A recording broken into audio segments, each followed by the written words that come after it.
There is an experimental pill that could help people with advanced pancreatic cancer live longer.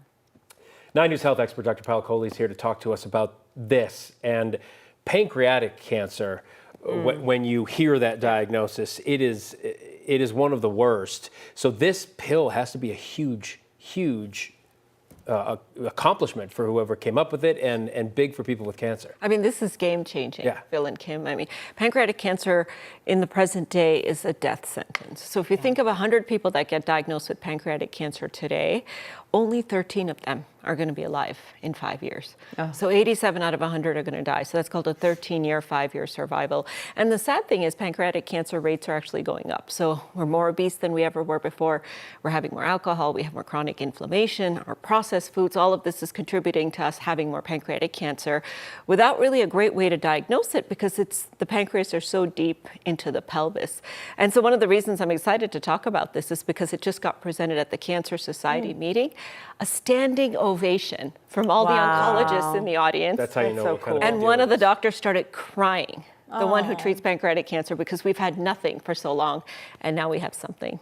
So admire doctors that treat specifically those types of cancers that you know are the worst diagnosis. So I've always heard like the pancreas has like access to everything. Like once it gets cancer, I mean, the cancer is discovered there. That's part of the problem. How would this pill work? How does that work? Yeah, so the pancreas is an organ that secretes insulin. It helps to digest our fat, digest our sugars.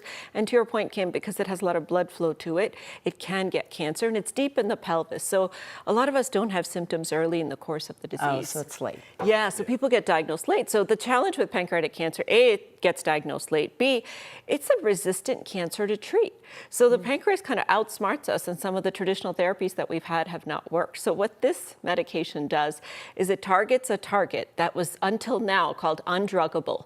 We thought as physicians, we can't actually drug this target, and it's a tumor growth target. It drives the cell to grow, and it's mutated, so it's kind of running amok. It keeps making the cells grow, and the drugs couldn't stick to it. But this new medication has something called a molecular glue that allows it to stick to this target, and this target is mutated in 90% of pancreatic cancers. So we're really sitting on the verge of a breakthrough here. So is this in place of chemo? Does it work in conjunction with chemo? So the way they studied it in this particular trial, it was patients that had no hope left. They had failed almost every traditional therapy, and it doubled their survival time.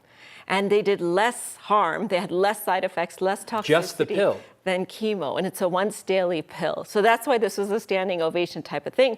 Now that we've shown benefit in these kind of end of the line metastatic pancreatic cancer patients where nothing else works, the concept has now become, let's shift it sooner. Let's use it earlier in the course of the disease. Let's use it to shrink the tumor for patients that may not be eligible for surgery because their cancer is too advanced. And when it comes to cancer, we sort of have 4 boxes of treatments: chemo, radiation. We have immunotherapy, which is using the immune system to target it. This is something called targeted therapy. It's targeting a specific problem with the cell.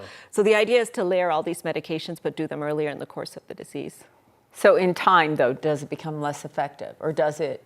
Yes. Yes, and unfortunately that's what happens, is the cancer starts to trick us again. So as we use this, the cancer becomes smarter, but not completely resistant. So what we saw at the end of the trial, I said it doubled the survival. The curves were still separating, which means if we looked longer, we'd see perhaps even a better benefit. So I think this is the first step towards potentially giving hope to many of those patients with pancreatic cancer who've had nothing.